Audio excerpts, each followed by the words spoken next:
Hermanos amados, muy buenos días, hermanos de la Iglesia Nacional Presbiteriana Betel, igual que hermanos de otras iglesias, amigos que nos escuchan en este canal de YouTube, en este medio también a través de Facebook.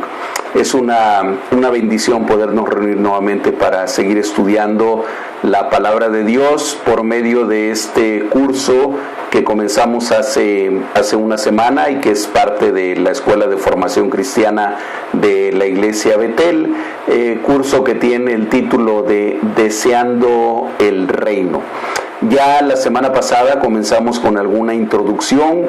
Hoy vamos a continuar un poco más de lleno en este tema y vamos a hablar específicamente de una clase a la que le hemos puesto por título de la adoración a la cosmovisión, de la adoración cristiana y la formación del deseo, en el sentido del deseo como lo comentamos hace 8 días. Y aquí les estoy mostrando, seguramente ustedes lo estarán viendo en su pantalla, una cita del teólogo famoso del siglo IV, siglo V de nuestra era, Agustín de Hipona.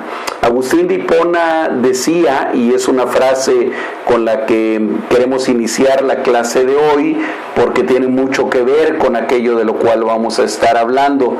Él decía, dirigiéndose a Dios en una oración, a Dios le dice: tú nos has hecho para ti mismo y nuestro corazón está inquieto hasta que descanse en ti.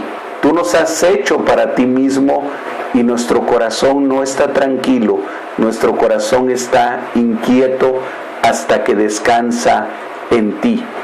Bien, nosotros, amados hermanos, estamos definidos por lo que amamos.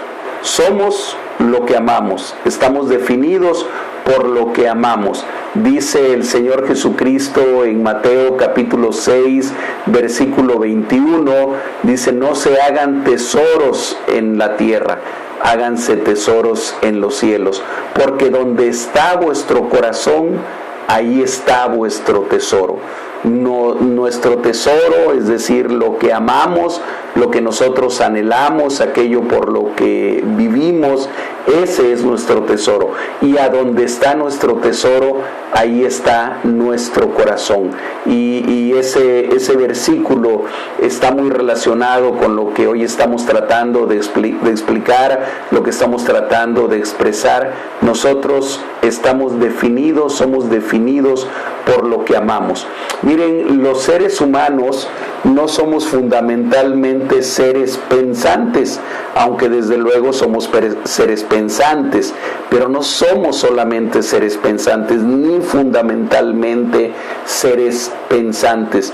Es más, ni siquiera podemos decir que somos fundamentalmente seres creyentes o seres que creen, aunque hay quienes dicen que los seres humanos estamos definidos por nuestras creencias, por lo que creemos. Sin embargo, no somos fundamentalmente seres creyentes, somos más bien animales imaginativos y deseantes. No se espanten, por favor, por la expresión que uso. No somos animales en el sentido en que lo son aquellas criaturas del reino animal. Nosotros somos teológicamente somos creacionistas, no evolucionistas. No creemos que el ser humano descienda de ninguno de los animales. Los animales fueron creados por separado de los seres humanos por parte de nuestro Dios, pero en el sentido en que finalmente somos ese cuerpo que de alguna manera reacciona también junto con los animales de alguna manera. Es una forma de expresión de decir somos animales imaginativos, o si ustedes lo quieren para no meternos en problemas con el evolucionismo, somos seres imaginativos y deseantes. primordialmente, fundamentalmente, somos seres que imaginan antes que entender, antes que pensar, incluso antes que creer. Nosotros imaginamos, y eso que imaginamos hace que seamos también seres deseantes, que estamos definidos fundamentalmente por el amor. Por eso le pusimos como subtítulo a esta parte, definidos por lo que amamos. Somos definidos fundamentalmente por el amor. Todos los seres humanos tenemos algún objeto de nuestro amor u objetos de nuestro amor, otra vez entendiendo no objeto como cosa, sino como el fin, como el objetivo, como la finalidad. Hay muchos objetos de nuestro amor en nuestra vida, y eso que amamos es lo que nos define. Por eso pudiéramos decir que más que seres pensantes, que más que seres creyentes, somos seres imaginativos, deseantes y amantes. Somos criaturas afectivas. Los seres humanos somos criaturas afectivas, somos criaturas que están hechas por afectos, y estos afectos están moldeados y están entrenados por prácticas repetitivas a las que les vamos a llamar, para fines de este curso, liturgias, y que dirigen nuestro corazón a ciertos fines. Déjenme explicarles un poco más.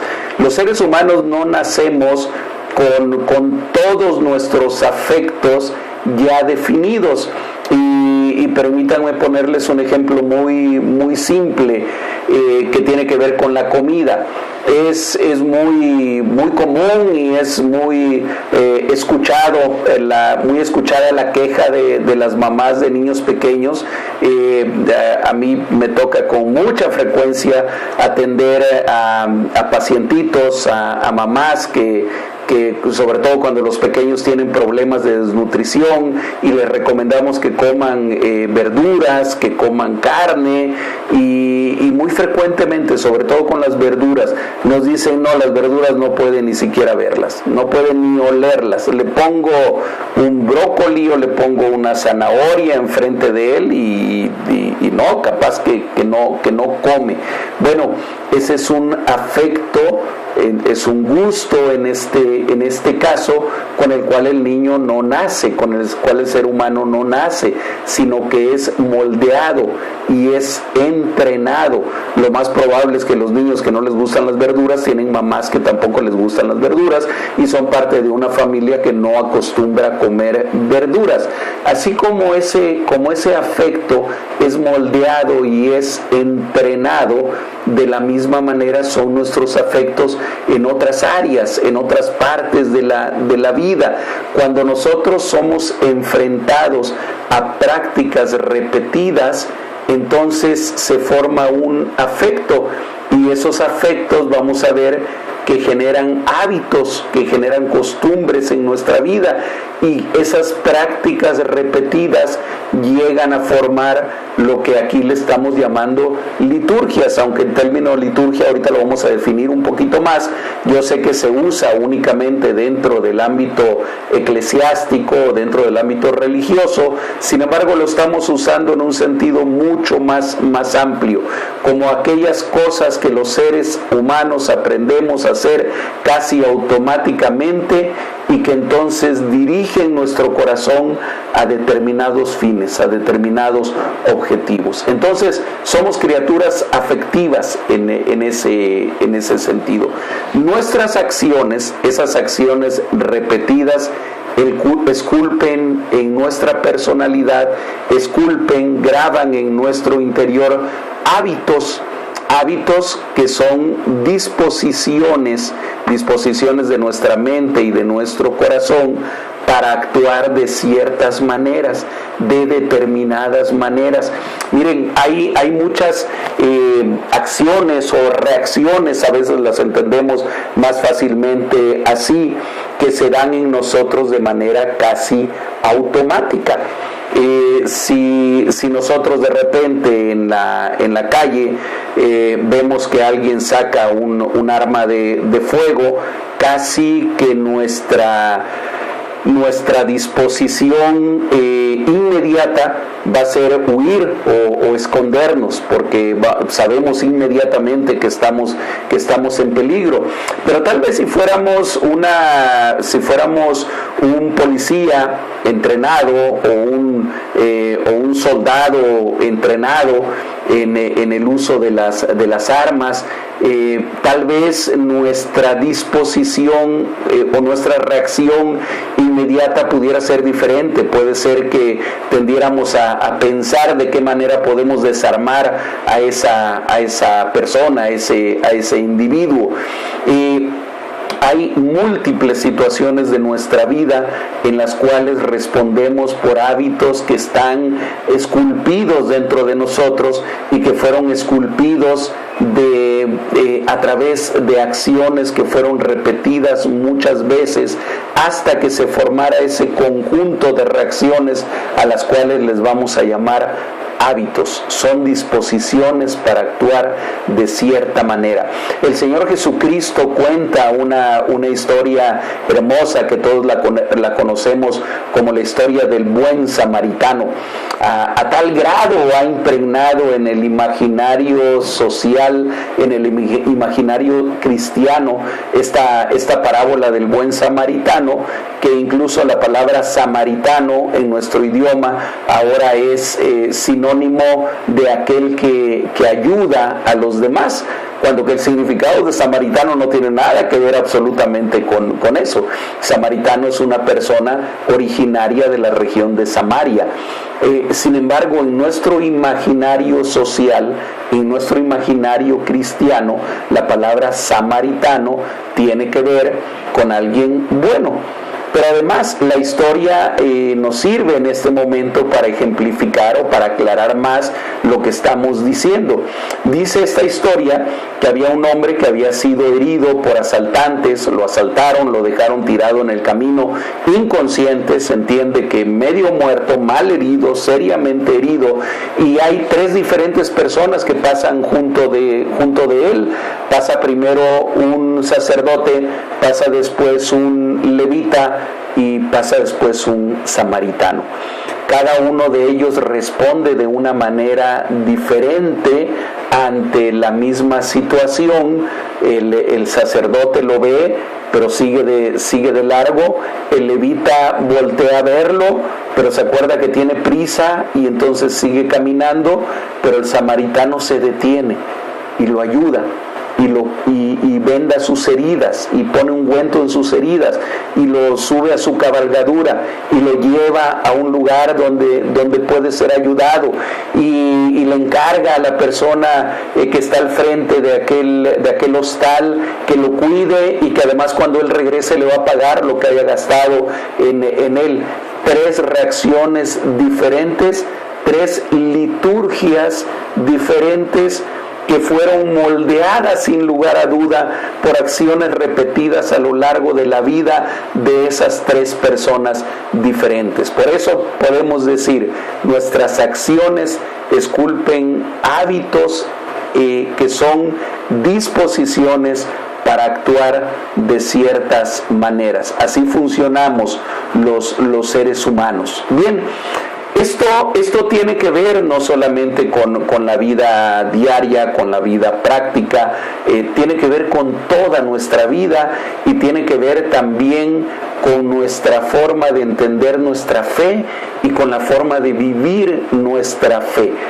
Miren, muchas veces nosotros cuando vamos a la iglesia o siempre que vamos a la iglesia vamos a adorar a Dios y vamos a participar en una serie de actos litúrgicos que tienen que ver con nuestra adoración a Dios.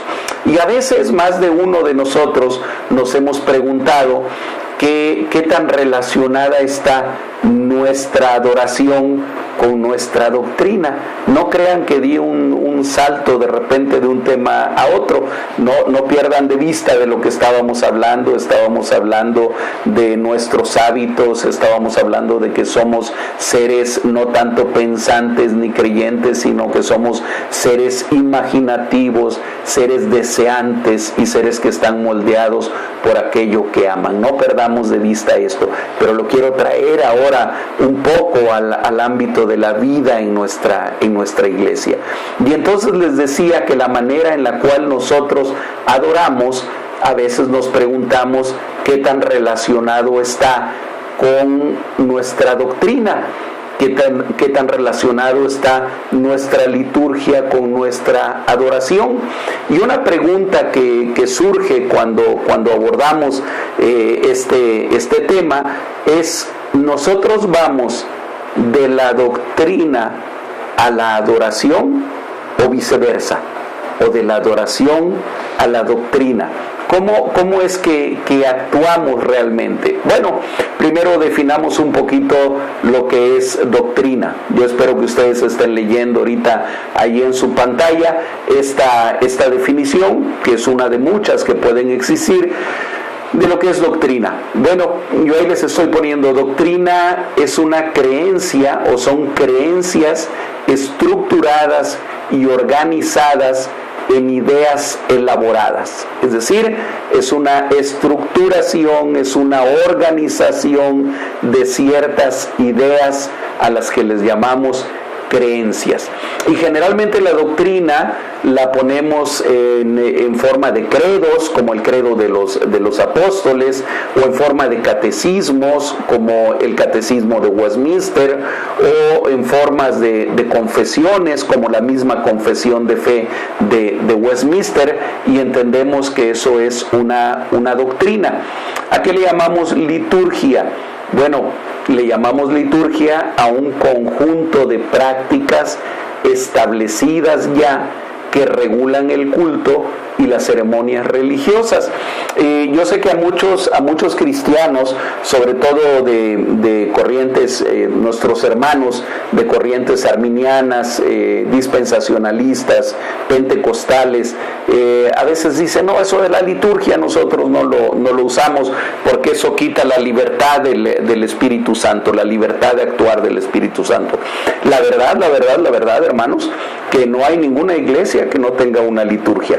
No hay ninguna corriente doctrinal arminiana o calvinista o de otro tipo que no tenga una liturgia. Todos tenemos un orden del culto. A veces le llamamos así, no le llamamos liturgia, le llamamos orden del culto, en el cual empezamos de determinada manera, ya sea con una oración, con una lectura, con un canto, pero en todas las iglesias empezamos de determinada manera y seguimos un orden del culto. Bueno, eso es una liturgia, es un orden para hacer algo.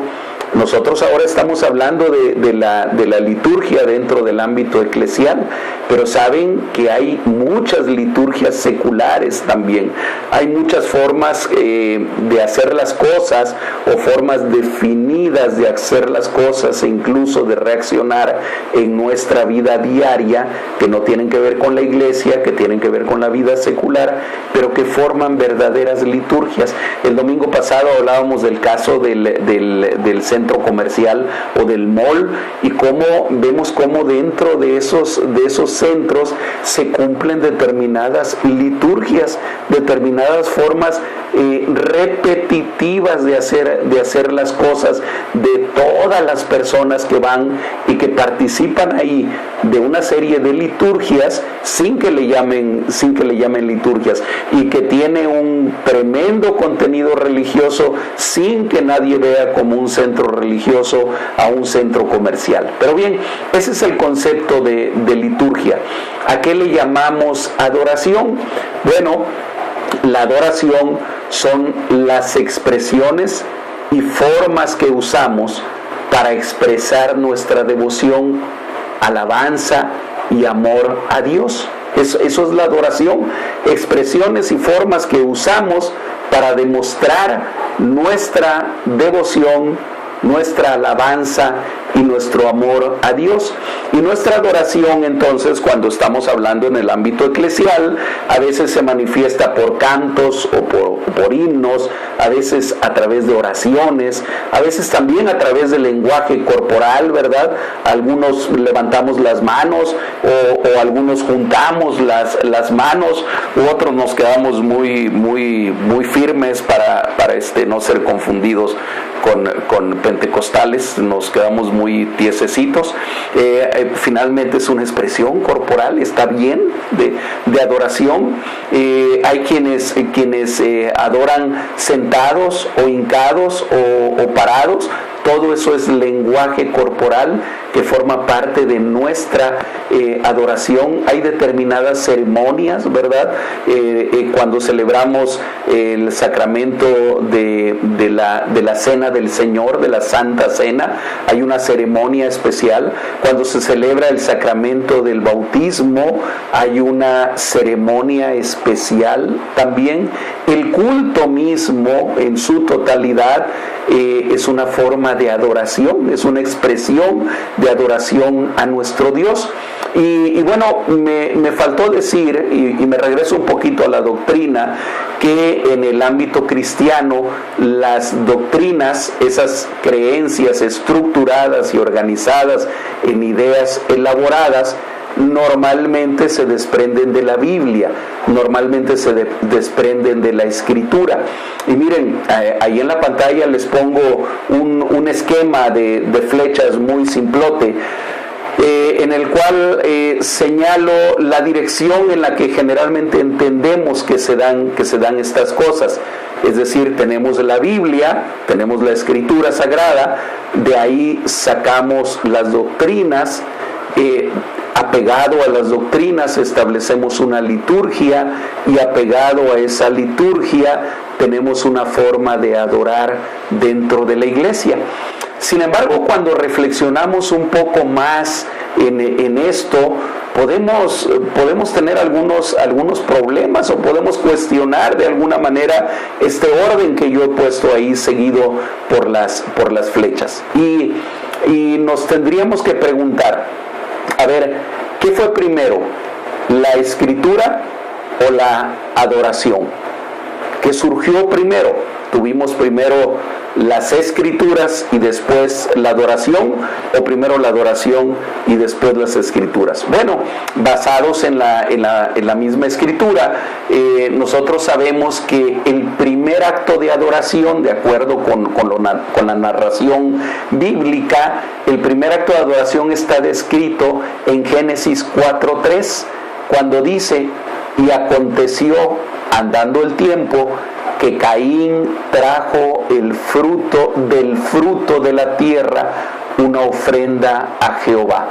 Es el primer versículo de la Escritura. Apenas estamos en el capítulo 4 de la Biblia, del primer libro de la Biblia, en el que se habla de un acto específico de adoración, y fue hecho además por un personaje que no es muy popular y que no tiene muchos adeptos, por Caín, el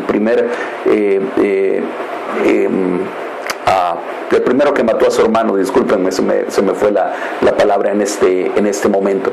No es muy popular Caín, sin embargo es el primer acto de adoración descrito en la Escritura. Aconteció, andando el tiempo, que Caín trajo del fruto de la tierra una ofrenda a Jehová.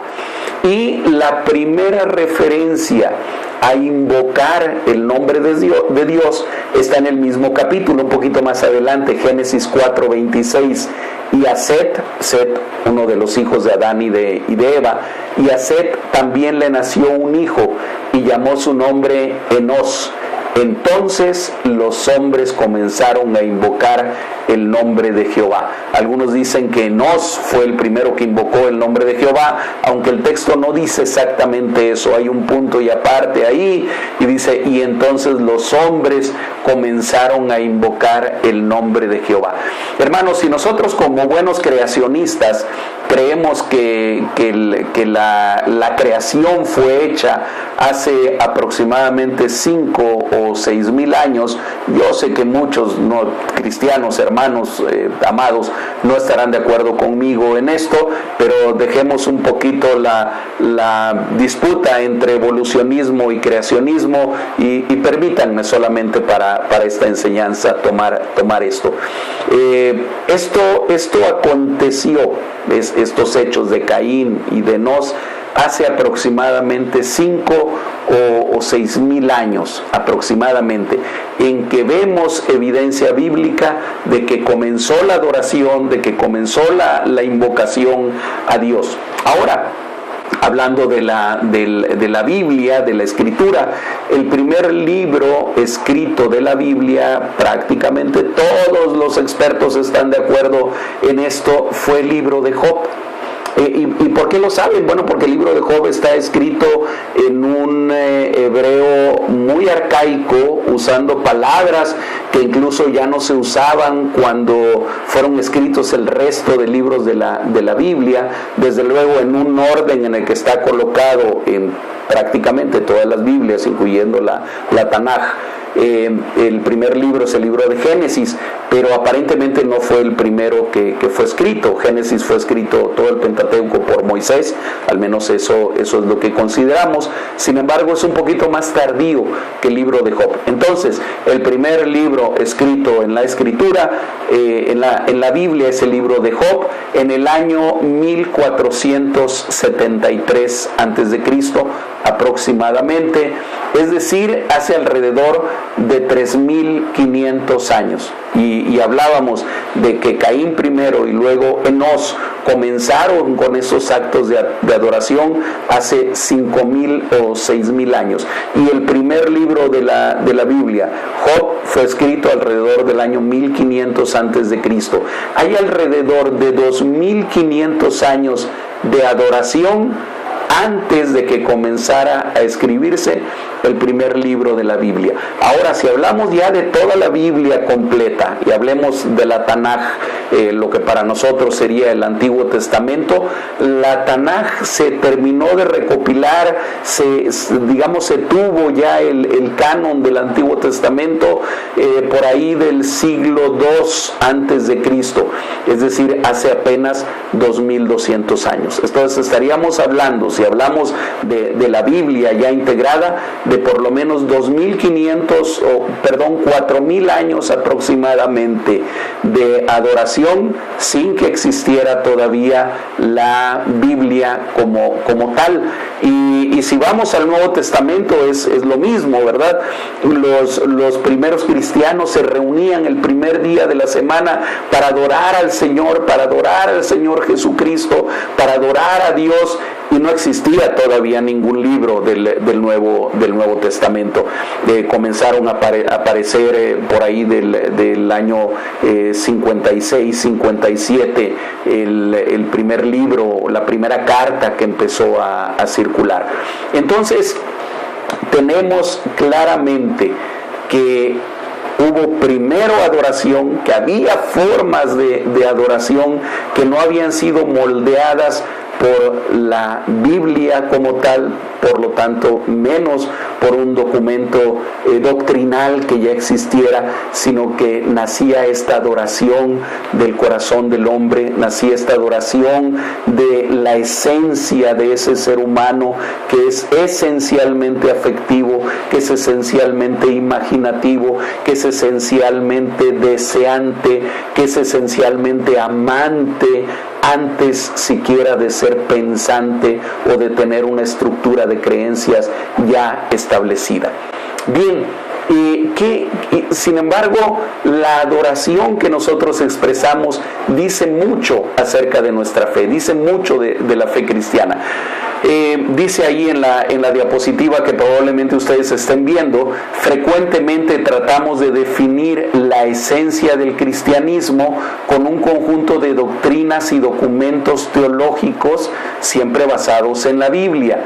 Es como, y eso, cuando tratamos de entender el cristianismo o la fe cristiana directamente de ahí, es como tratar de entender una obra como Hamlet, como Hamlet de Shakespeare, de William Shakespeare, solo leyendo los diálogos. Y déjenme decirles, yo en alguna ocasión tuve la oportunidad de tener un librito, por ahí lo tengo entre mis libros, un librito de Hamlet. No se me hizo muy atractivo cuando leí todo el diálogo, pero necesitamos ver la obra montada. Es una obra maestra, es una de las obras de la literatura universal consideradas como obra maestra, Hamlet. Pero si nosotros leemos solamente los diálogos, no tiene mucho chiste. O sería como tratar de entender qué se siente estar colgado de una pared rocosa a cientos de metros de altura, practicando ese tipo de alpinismo que es espectacular, como el que ven ustedes ahí en esa fotografía. Tratar de entenderlo solamente viendo la foto que yo les puse ahí.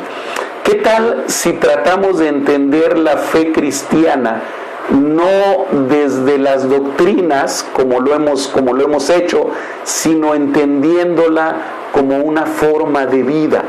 Y no quiero en ningún momento, no quiero ser malinterpretado, por supuesto, minimizar o desechar la doctrina, mucho menos la Escritura. Es tremendamente importante para nuestra vida cristiana que nosotros seamos estudiosos de la Escritura y más allá, que seamos estudiosos también de la doctrina en la cual creemos. No estoy tratando de enseñar eso, estoy tratando solamente de imaginar un poco. ¿Por qué no tratamos ahora de comprender la fe cristiana, la vida cristiana, no desde las doctrinas, sino entendiéndola como una forma de vida? ¿Por qué no tratamos de discernir la cosmovisión cristiana? Y miren que es un tema que a mí me encanta y he tenido oportunidad de enseñarlo en un par de ocasiones. Pero ¿por qué no tratamos de discernir la cosmovisión cristiana haciendo una lectura de las prácticas de adoración cristiana? Miren, cuando hablamos de exégesis, generalmente pensamos solamente en la Biblia o pensamos en algún otro escrito en el cual hacemos la exégesis. Pero ¿por qué no tratar de hacer una exégesis de las prácticas de adoración cristiana? Es decir, una interpretación de qué dice, de qué revela, de qué estamos hablando cuando adoramos en lo que llamamos adoración cristiana, desde lo que el pueblo de Dios hace cuando se congrega, es decir, lo que la iglesia hace. ¿Por qué no tratamos de discernir y de hacer una exégesis de lo que hacemos cuando nos congregamos a adorar a Dios? Probablemente necesitamos reconsiderar la relación que hay entre liturgia, adoración y lo que creemos.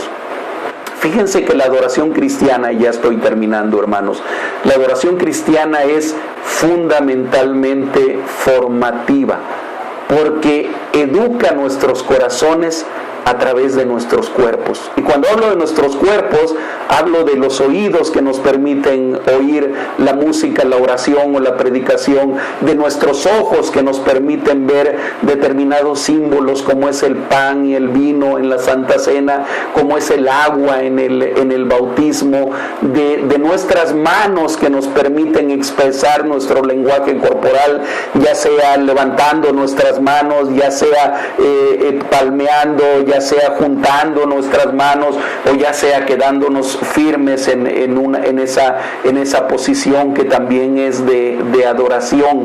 Es fundamentalmente formativa porque está educando nuestros corazones desde nuestra expresión corporal, desde lo que está sintiendo también nuestro corazón.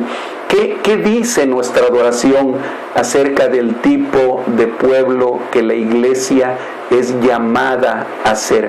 ¿Qué visión de Dios y del mundo está implícita en nuestra liturgia? Hay una visión de Dios, hay una visión del mundo en la liturgia que nosotros tenemos en la iglesia. ¿Qué visión del mundo está siendo enseñada y aprendida cuando participamos en el culto? hay una visión del mundo, hay una visión de Dios, hay un entendimiento y un concepto de Dios, del mundo y de la vida que está siendo enseñado y está siendo aprendido cuando nosotros participamos en el culto. Tenemos que leer, o vamos a tratar de leer, el culto cristiano como una forma de vida, y en eso va a consistir ya el resto de nuestro curso, que no son muchas clases, como les decía al principio. Trataremos de hacer una exégesis o interpretación de algunos de los elementos de nuestro culto de adoración. La extensión del curso no nos va a dar para abordar cada uno de ellos, aunque se podría hacer. Así que yo he elegido al estructurar este curso que abordemos o que tratemos de hacer la exégesis, siempre basado en el libro que les mencionaba la vez anterior, de tres partes primordiales de nuestro culto reformado o de nuestro culto presbiteriano, pero que también el culto de otras tradiciones cristianas, de otras corrientes cristianas. Vamos a hablar, o vamos a tratar de hacer la exégesis del llamado a la adoración, ese inicio de nuestro culto, que en nuestra iglesia acostumbramos a hacerlo por medio de un preludio, y después por medio de una lectura, y después por medio de una oración, ese llamado a la oración, a través también de la exégesis de lo que es el mensaje de la palabra, el sermón, y lo que le pudiéramos llamar despedida o envío. Esos serán los temas que vamos a estar abordando los 3 próximos domingos. ¿Cómo podemos entender una exégesis que nos lleve a una aplicación a nuestra vida diaria, por medio del llamado a la oración, del mensaje de la palabra y la despedida y envío? Hermanos, gracias por su atención.